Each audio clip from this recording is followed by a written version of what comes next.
Gracias, Yulisa. Gracias a los amables compañeros aquí presentes, los amables oyentes de la Z101, el gobierno de la tarde. Ayer le hacíamos una entrevista al presidente, al ex director general de presupuestos del gobierno pasado, Luis Reyes, que es un economista, independientemente de sus preferencias políticas, es técnicamente trata de ser imparcial cuando hace análisis de tipo económico.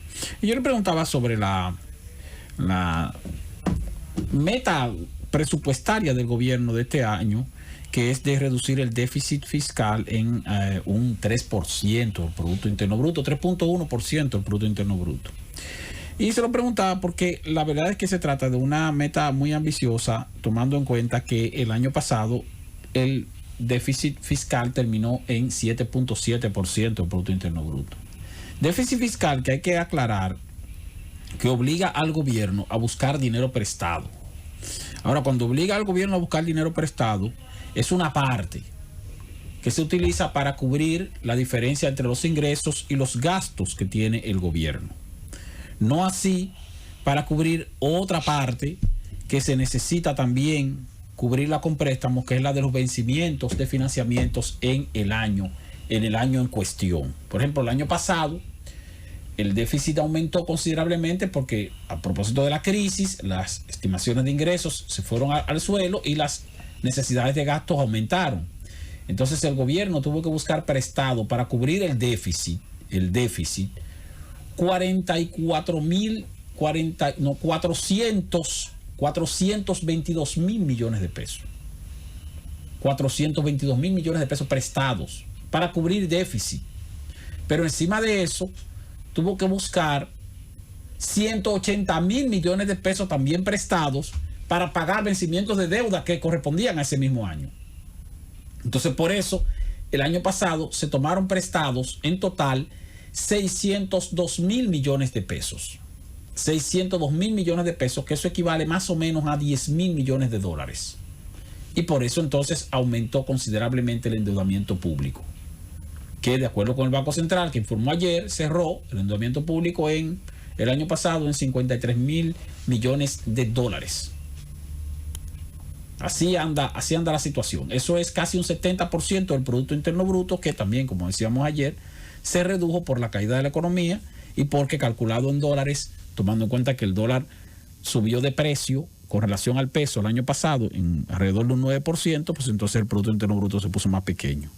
Pero ¿qué ocurre este año? Que este año, entonces, si el gobierno pretende cerrar con un déficit de 3%, 3.1% del Producto Interno Bruto, tendría que aumentar sus ingresos por encima de lo que le ingresó el año pasado, en una proporción equivalente a más o menos un 18%.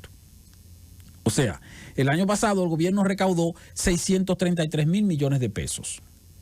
Pero su meta de recaudación este año es de 746 mil millones de pesos. Es decir, que el gobierno tiene la intención de aumentar sus recaudaciones en alrededor de 113 mil millones de pesos. 113 mil millones de pesos por encima de lo que recaudó el año pasado. Aun cuando todavía estamos en COVID, todavía estamos en cuarentena, todavía estamos con economía semiparalizada. Todavía la economía no despega. Y ya vamos por el tercer mes del año, una situación complicada. Luego entonces está la otra parte que es más complicada para el gobierno, que es la que tiene que ver con los gastos. El gobierno el año pasado tuvo que aumentar sus gastos para poder cubrir situaciones de demandas internas. Redujo el gasto con relación a lo que estimó, porque originalmente estimó gastar 1.032.000 millones y terminó gastando 978.000 millones de pesos.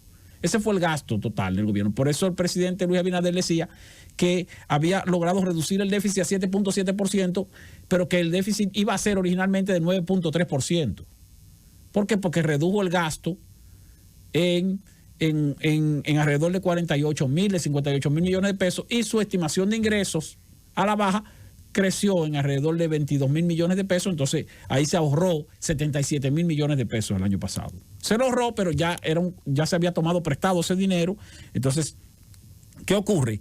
Que este año el gobierno tiene previsto reducir el gasto con relación a lo que gastó el año pasado a 891 mil millones de pesos. De 978 mil a 891 mil millones de pesos. Es decir, que él quiere reducir el gasto en alrededor de 90 mil millones de pesos.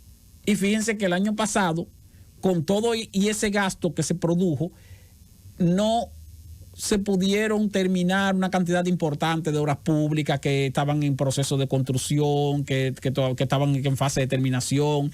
El gobierno tuvo que paralizar todas las actividades, todos los gastos en obras públicas a partir de agosto. O sea que la inversión estatal prácticamente se paralizó en los 4 meses de gestión de Luis Abinader. Y aún así se gastaron 978 mil millones de pesos.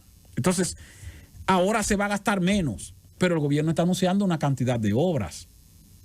Quiere decir que posiblemente terminemos el año aumentando esa estimación de gastos y por lo tanto se hará difícil cerrar el año con un déficit de un 3% o 3.1% del Producto Interno Bruto.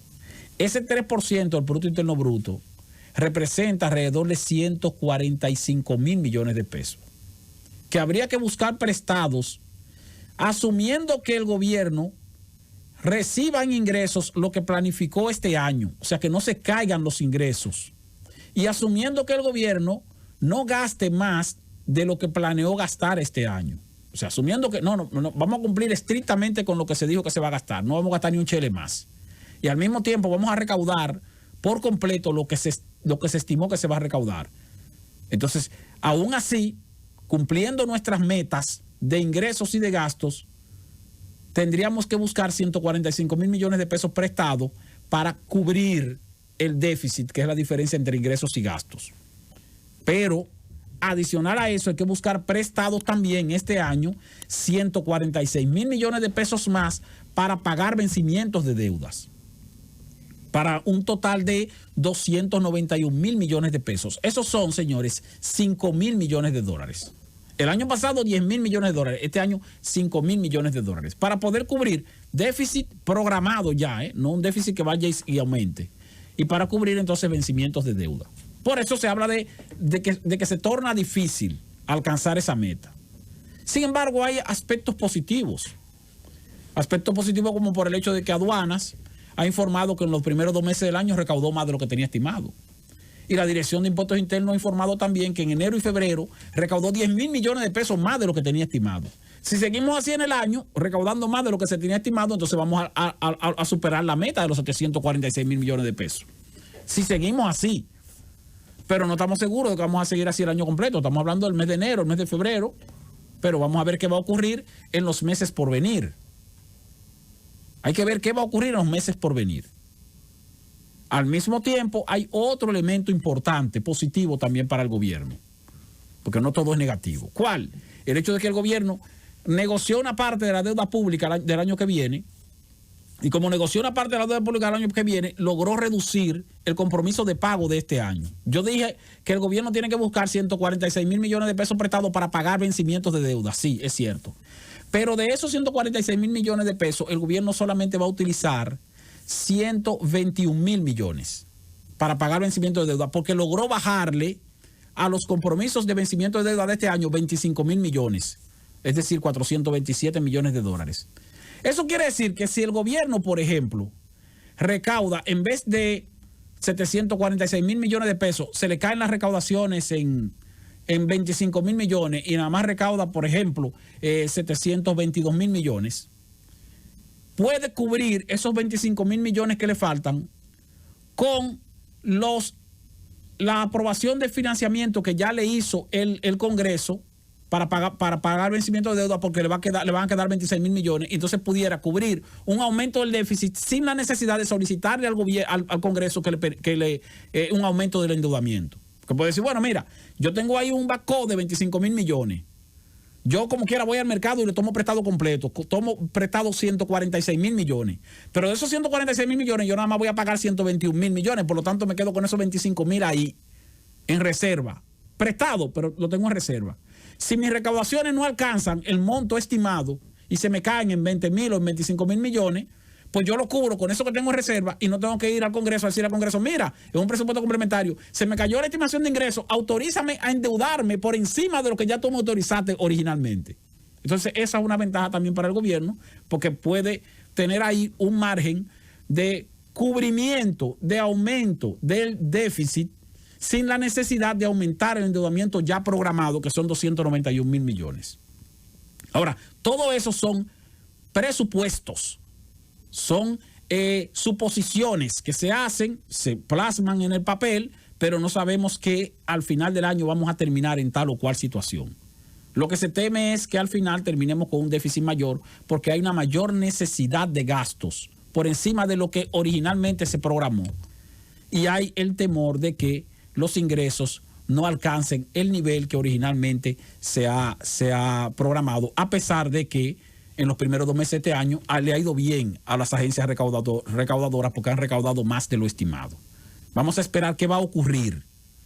Pero lo cierto es que este año el déficit y los vencimientos de deuda le hacen un total de endeudamiento adicional al gobierno de 291.000 millones de pesos. Esos son 5.000 millones de dólares, que es la proporción en que aumentaría el endeudamiento público este año, que es menos que los 10.000 millones de dólares del año pasado, pero sigue siendo muy alto en comparación con el objetivo que deberíamos tener hacia el futuro de ir reduciendo la dependencia del endeudamiento público para cubrir déficit presupuestarios.